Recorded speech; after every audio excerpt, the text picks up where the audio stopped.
ایک بندہ مجھے کہنے لگا حضرت معاویہ رضی اللہ عنہ ممبروں پر حضرت علی المرتضیٰ کو نعوذ باللہ گالیاں دلواتے تھے. میں نے کہا کوئی گالی کا لفظ بتا سکتے ہو کہ اس گالی نے یہ لفظ تھا؟ کوئی لفظ بتا سکتے ہو؟ اجی اس میں گالاں کڈن وہ کوئی لفظ تے دسو. ہو سکتا ہے لفظ صحیح ہوئے تو گال سمجھی ہوئے. میں نے کہا کوئی لفظ بتا سکتے ہیں کون سی گالی؟ کوئی نشاندہی کر سکتے ہیں کہ حدیث کی کتاب میں فلاں لفظ منشن ہے اس کا مطلب گالی ہے؟ وہ لفظ بتا سکتے ہیں؟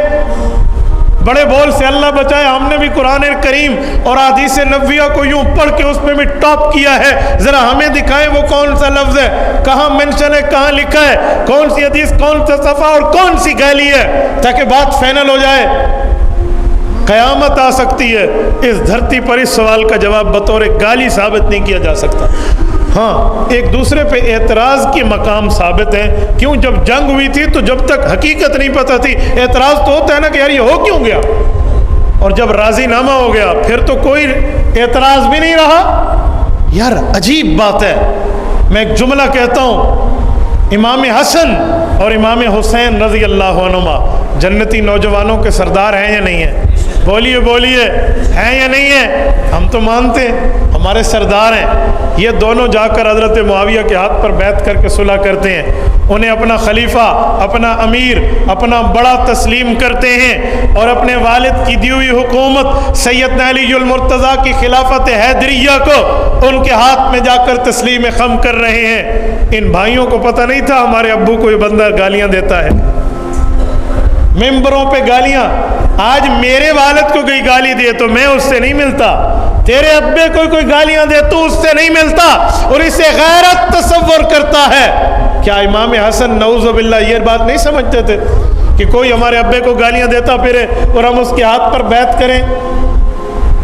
اور یہ بیعت سن 41 ہجری میں ہے, اور حضرت معاویہ رضی اللہ تعالی عنہ کی وفات, حضرت امام حسن کی وفات 10 سال بعد جا کر ہوتی ہے.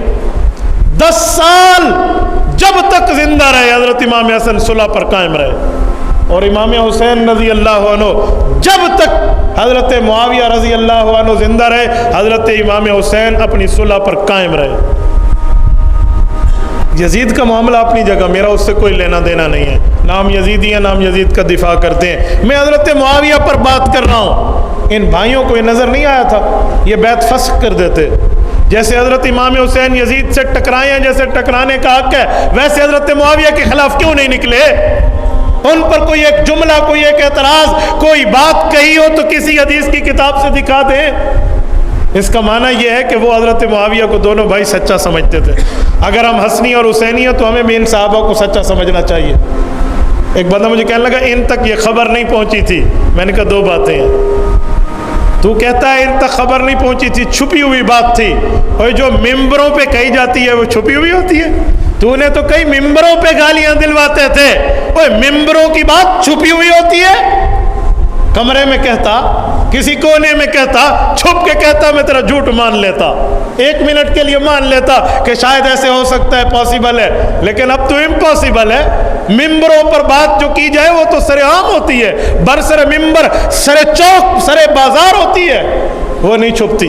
نمبر 2, تو حضرت حسن تو وڈا آ گئے, آپ حضرت امام حسن اور حسین سے بڑے, آپ کو پتہ چل گیا ہے. اور جو اس دور میں تھے اور حضرت علی کے جانشین اور فرزند اور بیٹے ہیں, جن کو اللہ کی رسول کی دعائیں ہیں, جنہیں جنت کے شہزادے اور ذمہ دار کہا گیا, انہیں نہیں پتا تھا, تجھے پتا چلا. بیٹا جھوٹ لنگڑا ہوتا ہے, جھوٹ لولا ہوتا ہے, جھوٹ اندھا ہوتا ہے, جھوٹ گونگا ہوتا ہے, جھوٹ بہرا ہوتا ہے, وہ کسی نہ کسی جگہ گرفت میں آ جاتا ہے. آج کل کی ہماری تفتیشی ٹیمیں پولیس کی جھوٹ اور سچ کو یوں پکڑ لیتی ہیں, چہرہ پڑھ لیتے ہیں, کہتے ہیں فیس ریڈنگ. یار رسول اللہ کے صحابہ جو اللہ کی طرف سے پسندیدہ جماعت ہے ان پر اعتراض کرتے ہو.